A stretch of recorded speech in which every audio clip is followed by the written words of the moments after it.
બ્રાહ્મી સ્થિતિ એટલે જ મોક્ષ. સ્થિત પ્રજ્ઞતાની ચરમ સીમા છે આ.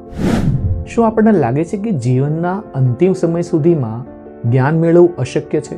તો શ્રી કૃષ્ણનો આ શ્લોક જે અધ્યાય 2 નો અંતિમ શ્લોક છે, એમાં આપણને એક પરમ આશ્વાસન આપે છે કે જે મનુષ્ય બ્રાહ્મી સ્થિતિને પામે છે તે ક્યારેય મોહમાં પડતો જ નથી અને અંતકાળે પણ જો આ સ્થિતિમાં રહે તો તે બ્રહ્મ નિર્વાણ યાની કે મોક્ષ પામે છે.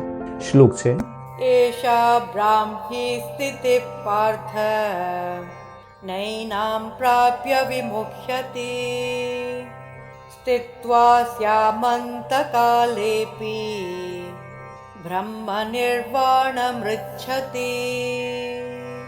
અધ્યાય 2 શ્લોક 72 ની અંદર શ્રી કૃષ્ણ કહે છે, હે પાર્થ, આ બ્રહ્મરૂપ સ્થિતિ યાની કે બ્રાહ્મી સ્થિતિ જે છે આને પ્રાપ્ત કરીને મનુષ્ય ક્યારેય મોહમાં પડતો જ નથી અને અંતકાળે પણ આ બ્રાહ્મી સ્થિતિમાં સ્થિર થઈને તે બ્રહ્મ નિર્વાણ યાની કે મોક્ષ પામે છે.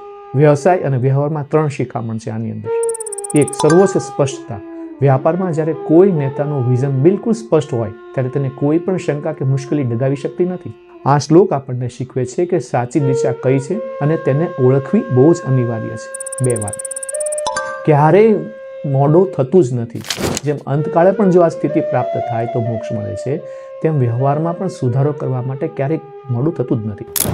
આપણને સમજાવવામાં આવ્યું છે કે જ્યારે જાગો ત્યારે સવાર. 3જી વાત આમાં કહી છે, નિર્વાણ એટલે કે શાંતિ.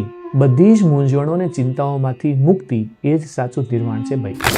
વ્યવહારમાં આ દ્રષ્ટિકોણ આપણને જીવનના તમામ તણાવમાંથી મુક્ત કરીને પરમ શાંતિનો અનુભવ કરાવે છે.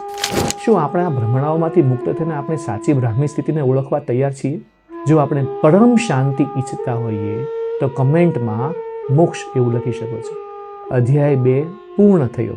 હવે અર્જુનના મનમાં કયો નવો પ્રશ્ન ઉઠશે અને શ્રી કૃષ્ણ કર્મયોગનો પ્રારંભ કેવી રીતે કરવાના છે એ જાણવા માટે નેક્સ્ટ એવું કમેન્ટ બોક્સમાં લખી શકો છો.